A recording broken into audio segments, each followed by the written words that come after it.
everyone, today's episode is just going to be a fairly relaxed one about a sport that I loved to play and that unfortunately I don't play anymore.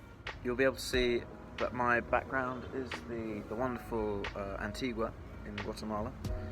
This is where I live. It's not a perfect day by any means. It was raining, or it was drizzling, it was spitting, it was drizzling only a few minutes ago. Drizzling or spitting means to spit is to like expel saliva from your mouth in kind of a rude way. If we're talking about the weather, spitting is to just be raining very gently. Or drizzling is the same. Drizzling is to be raining very gently. But yeah, so back to the topic.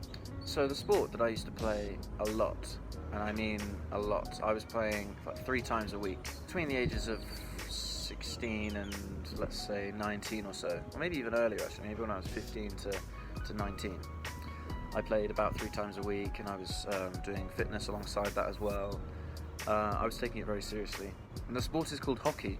So hockey, when I say hockey, a lot of people understand hockey to mean ice hockey, played on ice. So you have ice skates, and there's a lot of skill involved in ice hockey. You have to not only balance on ice using ice skates, but you also have to move at speed. You have to be able to receive the puck. We call it a puck, it's not a ball, we call it a puck. And then you have to be able to move with the puck, pass the puck, shoot. So it's kind of like a few skills rolled into one, or it's a few skills kind of included in one sport. When I say rolled into one, I mean included in one sport. But with field hockey, so the one I played and I will play in the future, is called field hockey. That's played on grass. So it's not played on ice, that's played on grass.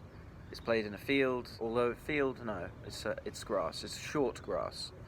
Or maybe something called astroturf as well. Astroturf is like a fake grass that's man-made, and the grass doesn't grow because it's fake. So you don't have to maintain the field. But no, commonly it's played on grass, on real grass as well. So I played field hockey 3 times a week when I was growing up. And I loved it.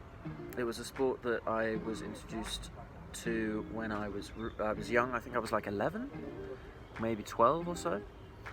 And I played with a lot of my friends from home. I played every week or I practiced every week at least, with probably 10 friends or so, between the ages of like 11 and let's say 16, 17. And then gradually, as is normal, people started to kind of like drop off, and they quit hockey to pursue other things. And so between the ages of like 16 and 19, there were probably like 3 or 4, maybe 5 of us that would play fairly often. And I loved it. Hockey is a good sport, I think, because it's inclusive. It doesn't really matter what age you are, or how fit you are, or what gender you are. Everyone can play, even in the same team as well. So every year my home club have a mixed tournament where women and men and old and young and fat and thin people can join in, and they can play in the same team, and it all works very well. It's all very cohesive, and everyone gets on, and everyone has a good time, and everyone makes a contribution. For me, that's one of the reasons why it's such a great sport. It's also a sport that is quite demanding physically, so it's a good way to stay healthy and fit. You basically have to spend a lot of the game in a kind of squat position. A squat is where you've slightly bent your knees, and it means that in this position you're better prepared to receive the ball, the plastic ball that we use, pass the ball. You're better received to carry the ball as well. We say carry the ball, but that just means to run with the plastic ball.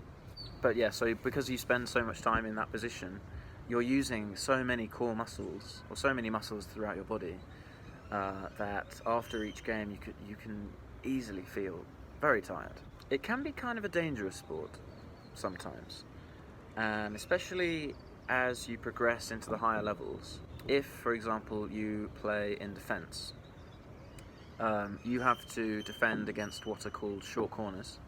It's basically like a corner in football, but instead of it being taken in the corner, it's taken kind of like halfway between the corner and the goal. So if you imagine the goal is here, the corner is here, let's say here. The short corner would be taken here, so the ball is a lot closer to the goal. People, when they're trying to score, they can use their stick in hockey. Oh yeah, so hockey is played with a stick. I should have said that at the beginning. Hockey is played with a stick and a ball, and with a short corner, the ball is flung to the edge of what we call the D, so just outside the goal. And then it's the attacker's decision to shoot or pass, whatever. And there's a way of shooting. There's a special way of shooting where you can throw the ball. You can fling the ball. We say fling, but which is basically throwing. You can throw the ball with the stick through the air into the goal. So that means that if you're defending, i.e. you're in the goal, the ball could be at face height. It could come at you towards your face, potentially.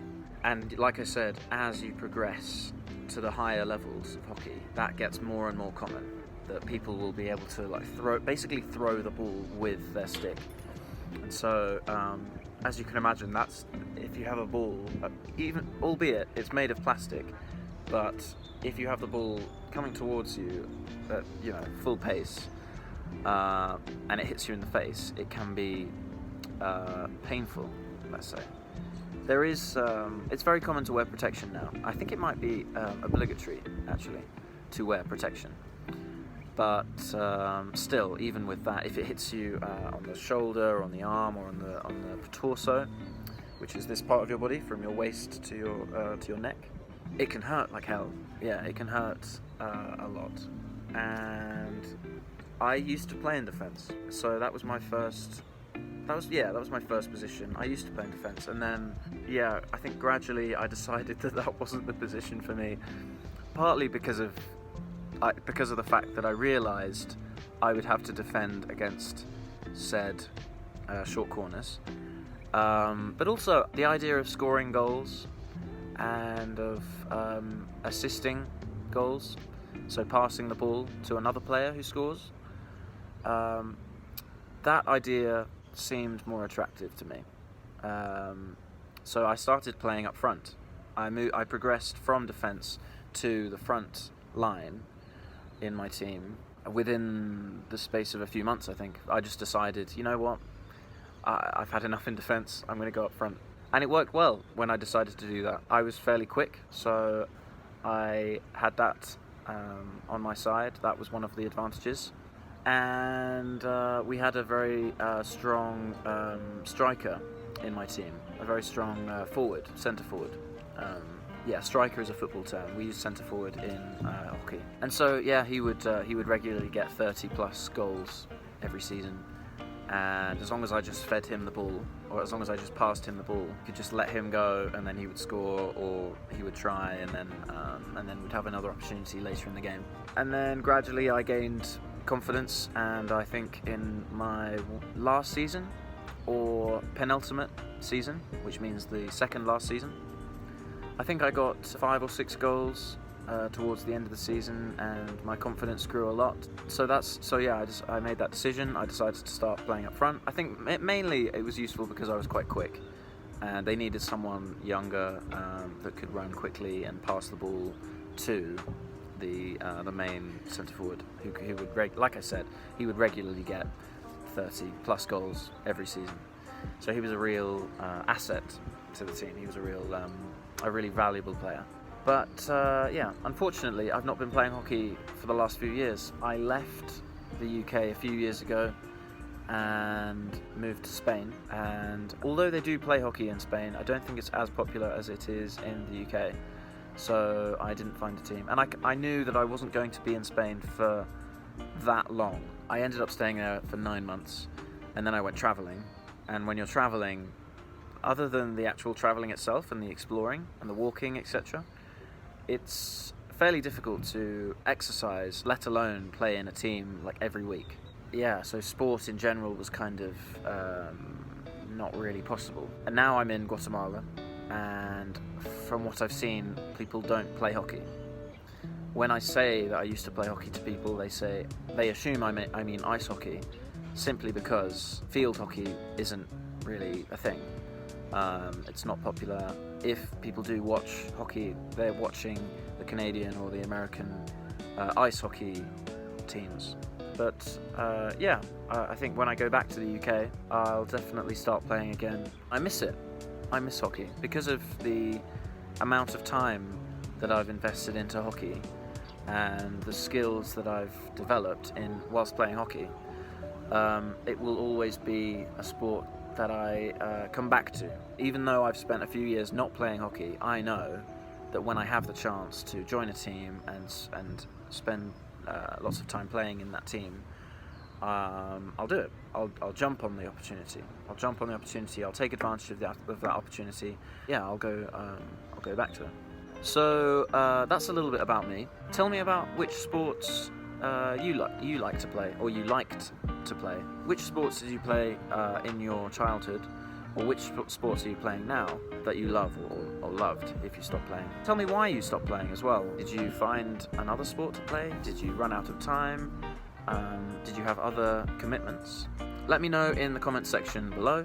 But otherwise, thank you for watching, and I will see you all very soon.